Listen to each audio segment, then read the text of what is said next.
Welcome back students. आज का जो मेरा सेशन है वो स्टैटिस्टिक्स को लेकर है। लास्ट सेशन के अंदर मैंने कुछ इंपॉर्टेंट टर्म्स के बारे में बात की थी आपसे, जो मैंने स्टैटिस्टिक्स के हवाले से आप लोगों को बताई थी कि ये टर्म्स हम यूजुअली स्टैटिस्टिक्स में यूज़ करते हैं। अब हम इस टर्म से थोड़ा सा ज़्यादा वास्ट डिस्कशन में जाएंगे, क्योंकि यहाँ हम फ्रीक्वेंसी डिस्ट्रीब्यूशन को ड्रॉ करना सिखा रहे हैं आपको। कि अगर आप कोई कंस्ट्रक्शन कर रहे होते हो, किसी फ्रीक्वेंसी डिस्ट्रीब्यूशन की कंस्ट्रक्शन कर रहे होते हो स्टैटिस्टिक्स के अंदर, तो आपको उसमें क्या क्या चीज़ें, क्या क्या साइटेड करना पड़ता है और क्या क्या चीज़ें रखनी पड़ती हैं, किस तरह से उसको ऑर्गेनाइज करना पड़ता है, उसकी ऑर्गेनाइजेशन कैसे होती है, डाटा कैसे आप निकालते हो या डाटा को किस तरह से फाइंड करते हो। ये फाइंड करने की कंडीशंस जो हैं वो यहाँ डिस्कस की जाएंगी। बेसिकली ये तमाम बातें करना इसलिए भी ज़रूरी थी कि ऑब्जर्वेशन जो है वो फॉलोइंग आपकी जो ऑब्जर्वेशन है वो कभी कभार चेंज हो जाती है, कभी कभार ठीक हो जाती है। तो जो चेंज होती है या चेंज होती है वो तमाम कहीं ना कहीं इफेक्ट कर रहे होते हैं आपकी लिविंग स्टैंडर्ड के ऊपर। तो अगर हम बात यहाँ कर लेते हैं इस क्लास के ऊपर, हम क्लासेस पे बात कर लेते हैं। तो अगर हम बात करते हैं, सबसे पहला जिसका रूल होता है वो आप करते हो डिटरमाइन द रेंज। आपने रेंज निकालनी होती है क्लास के अंदर से। ये डिपेंड करती है डेटा के ऊपर। रेंज क्या होती है, मैंने आपको बताया था कि मैक्सिमम नंबर और मिनिमम नंबर को जब हम माइनस करते हैं तो हमारी एक रेंज निकल आती है।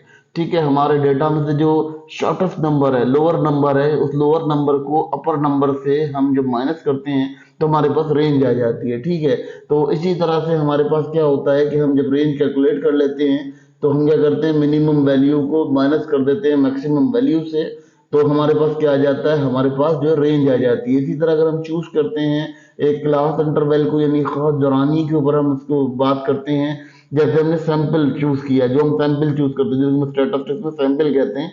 तो सैंपल जो है वो क्या होता है, हमें डिसाइड करना होता है कि हमने कौन सी क्लास के अंदर से कौन सा डाटा हमें चाहिए, जिससे हमारे जो डिपेंडेंट है, हमारा जो डिपेंडेंट वेरिएबल है उसकी नेचर जो है वो बिल्कुल सेम हो, यानी बिल्कुल सही हो, और हम उससे डिजायर लेवल ऑफ डिटेल जो है वो हासिल कर सकें। क्या कि हमें उससे जो है वो अपनी जो अपनी फ्रीक्वेंसी है उसको एस्टेब्लिश करने में आसानी हो। फिर उसके बाद डाटा पॉइंट्स आपने क्या करना होता है, आपने जो है अपने डाटा पॉइंट्स को देखना होता है कि आपके जो डाटा पॉइंट्स हैं, यानी जैसे आपकी कोई क्लास है, ठीक है, नंबर ऑफ क्लासेस हैं, वो आपकी क्लासेस नंबर जो है वो डाटा पॉइंट्स के ऊपर आती हैं। कि आप इस तरह से डेटा को, असल में बेसिकली जब डेटा मिलता है आपको तो वो मैन्युफैक्चर रॉ में नहीं होता, तो उसको मैन्युफैक्चरिंग फॉर्म में कन्वर्ट करने के लिए हम फ्रीक्वेंसी डिस्ट्रीब्यूशन का सहारा लेते हैं, जिससे हमारा डेटा जो है वो फ्रीक्वेंसी डिस्ट्रीब्यूशन की मदद से रॉ डेटा जो है वो हमारा मैन्युफैक्चर डेटा बनता है। उसको हम पढ़ने में आसानी होती है और हमें आसानी मिलती है। बेसिकली अब क्या करना चाहिए, अब हमें कैलकुलेट करनी चाहिए क्लास वाइज को। जब हमारे पास ये चीज़ क्लियर हो जाए कि हमारी क्लासेस, हमने कौन कौन सी क्लासेस ले ली हैं, हमने उनका मिड पॉइंट ले लिया कि क्लासेस की जो मिड पॉइंट्स हैं वो क्या बन रहे हैं, उसके बाद जो हम करेंगे वो हम calculation of the class wise लेंगे, यानी हम उसकी विद को काउंट करेंगे। हमारे पास जो विद होगी हम उसको काउंट करेंगे। अब हम विद कैसे काउंट करते हैं, इसका मैंने आपको लास्ट सेशन के अंदर बताया था क्लास विद को, कि आपके पास दो तरह की विद होती है, एक इक्वल विद होती है और एक अनइक्वल विद होती है। इक्वल विद में क्या होता है कि आपका जो नंबर्स होते हैं वो अपर और लोअर से मिक्सअप हो रहे होते हैं, लेकिन कुछ नंबर्स ऐसे होते हैं जिनके अंदर आपको अपर और लोअर डायग्नोस करना मुश्किल हो रहा होता है, तो वो आपकी अनइक्वल होती है। और इक्वल कौन सी होती है, जिससे आप डायग्नोस कर पाते हो कि आपका जो नंबर है वो कितनी रेंज में या डेटा में कौन कौन से बड़े नंबर है, कौन कौन से छोटे नंबर है। ये डिस्कशन आपकी जो है वो डिपेंड करती है आपका जिस तरह का भी डेटा होगा, उस डेटा की डिस्कशन के ऊपर आप जो है इसको एवेल्युएट कर सकते हो। बेसिकली यहाँ इसलिए इसको इंट्रोडक्टरी वे में समझाया जा रहा है। फिर जब हम इसको डाटा पे रखेंगे तो आपको समझाएंगे कि कैसे इसको अप्लाई करना है। ठीक है, फिर उसके बाद करते हैं, अब हम करते हैं क्लास वाइज की रेंज निकालने का है। अब रेंज नंबर निकालना है हमने क्लास वाइज का रेंज नंबर निकालने के लिए हम क्या करते हैं, हम उस क्लास को रेंज से माइनस कर देते हैं। जो हमने रेंज निकाली हुई होती है उस रेंज से हम क्लास को माइनस करते हैं तो हमारे पास क्लास रेंज आ जाती है। लेट सपोज देखें, बाउंड्रीज जिसे हम कहते हैं, बाउंड्रीज जो है हमारी क्लास रेंज कंसिडर की जा सकती हैं यहाँ पर, जिसको हमने लास्ट सेशन में डिस्कस किया था। बाउंड्रीज को हम क्लास रेंज के तौर पे यूज कर सकते हैं, यूटिलाइज कर सकते हैं। फिर अगर बात कर लेते हैं, अब आपने क्या करना होता है, अब आपने एक स्पेसिफिक पॉइंट लेना होता है, जिस पॉइंट पे से आपको जो है डाटा को उठाना है, यानी एक लोअर लिमिट लेनी होती है क्लास की और उसको लोअर से हायर की तरफ देखें। अब आप जब भी लिखते हो या जब भी आप कोई डाटा यूज करते हो तो असेंडिंग ऑर्डर में डिस्कस करते हो। तो असेंडिंग ऑर्डर में क्यों रखते हो? क्योंकि आपका जो डाटा होता है वो लोअर लिमिट से हायर लिमिट की तरफ जा रहा होता है, तो इस वजह से आप जो है असेंडिंग ऑर्डर में रखते हो। तो आपने क्या करना होता है, हमेशा कोई लो पॉइंट रखना होता है, लोअर पॉइंट रखना होता है, स्मॉलेस्ट पॉइंट रखना होता है। स्मॉलेस्ट पॉइंट से स्टार्ट करके आप उस डेटा को जो है वो फॉर्म ऑफ जिसे कहना चाहिए फॉर्म ऑफ असेंडिंग ऑर्डर आप लेके चले जाते हो उसको। तो उससे अरेंजमेंट आपकी डाटा की काफी हद तक बेहतर हो जाती है और आपको वैल्यूज नजर आने लगती हैं कि आपके डाटा में कौन कौन सी वैल्यूज हैं। फिर क्या करते हैं, फिर आपको जो है उसके अंदर क्लासेस क्रिएट करनी होती हैं। फिर आप कैसे क्लास कंसीडर करते हो, जैसे मैंने क्लास मार्क्स वगैरह क्लास बाउंड्रीज सिखाई थी, ये तमाम चीजें जो है वो फ्रीक्वेंसी डिस्ट्रीब्यूशन का हिस्सा होती हैं। फिर आप उसके अंदर डेटा में क्लास करते हो कि आपकी जो क्लासेस हैं वो किस तरह से वेरीफाई होंगी, वो क्लासेस डोनेट करनी पड़ती हैं आपको। फिर उसके बाद आपको टैली टैली और काउंट करना पड़ता है। टैली बार मेथड आपने अक्सर सुना होगा, टैली बार मेथड। तो टैली बार मेथड ये होता है कि आप क्या करते हो कि कुछ स्टिक्स की मदद से डाटा को मजीद आसान कर लेते हो। जैसे लेट सपोज अगर कोई स्टूडेंट्स हैं वो 27 बच्चे हैं, ठीक है, तो 27 बच्चे हैं, तो आप क्या करोगे, आपने उसको जो है 7 स्टिक्स लगाई और उसके साथ एक एक्स लगाया और एक्स लगा के एक आपने नंबर लगा दिया। तो उससे क्या हुआ, आपको समझ में आ जाएगा कि ये आपका जो नंबर है वो जो एक्स है वो डोनेट कर रहा है 20 को, ठीक है, डबल एक्स जो है वो 20 को डोनेट कर रहा है।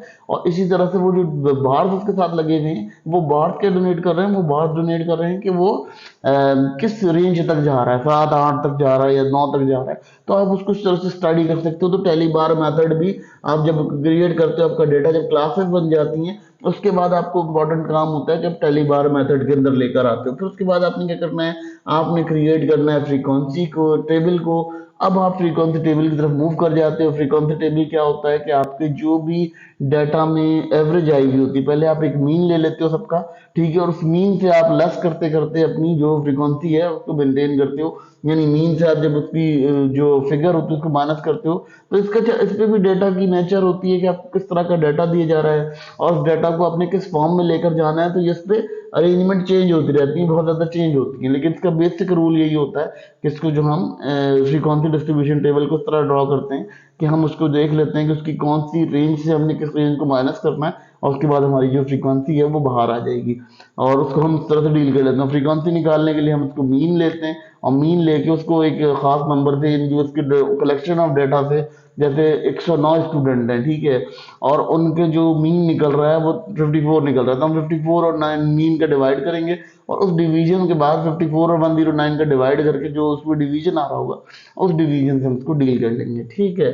आपके पास ये कंडीशन हो जाती है। उसके बाद अगर हम बात कर लेते हैं, अब हम करते हैं डिटरमाइन दी रेंज। आपको लाजमी तौर पे अपने डेटा के अंदर रेंज क्रिएट करनी होती है कि आपकी जो रेंज है वो कैसे बनेगी। जैसे लेट्स सपोज आपके पास 50 नंबर है, ठीक है, 50 और में से आप 15 को लेस करना चाहते हो, यानी आप 15 क्लासेस बनाना चाहते हो, तो आप क्या करोगे, 15 निकालोगे तो एक क्लास जो है वो आपकी 35 नंबर का गैप रखती होगी, उसका जो दौरानिया होगा 35 नंबर का होगा। तो आपका जो डेटा है उसके 50 सेट्स बन रहे हैं, 50 सेट्स में से आपने क्या किया, आपने उसके 15 सेट बनाने थे तो आपने 15 को लेस करा, तो आपके पास जो ईच क्लास की जो इंटरवल आएगा या दौरानिया आएगा वो आपका दौरानिया जो है 35 आएगा, ठीक है। और उसके बाद अगर हम कर लेते हैं जी चूज, आपने क्या करना है, चूज करनी है आपने एक नंबर को जो कि आपका क्लास को डोनेट करता हो, यानी आपकी क्लास जो है उसको डोनेट करता हो, यानी उसको जो नंबर चूज करते हैं उसके लिए एक फार्मूला होता है, स्टर्ज स्टर्ज स्टग्स फार्मूला होता है, ठीक है।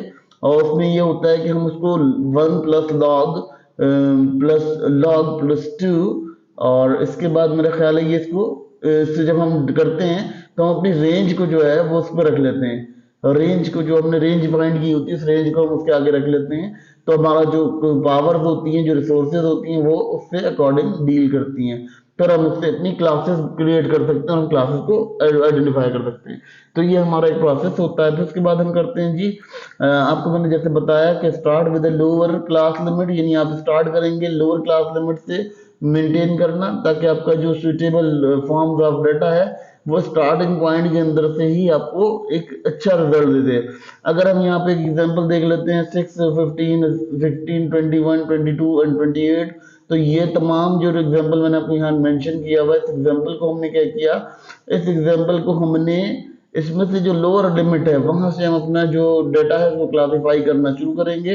यानी 15 इसका लोअर लिमिट है, तो आपके पास 15 जो है वो आपका क्लासिफिकेशन होगी। उसके बाद टैली एंड काउंट फ्रीक्वेंसी, हम क्या करते हैं काउंट, किस तरह से आपने हाउ मेनी डेटा पॉइंट्स, आपने कितने डेटा पॉइंट बनाए हैं एक किसी क्लास के अंदर, उससे आप डोनेट कर सकते हो कि आपका टैली मेथड जो है वो टैली और काउंट मेथड कैसे डील किया जाएगा।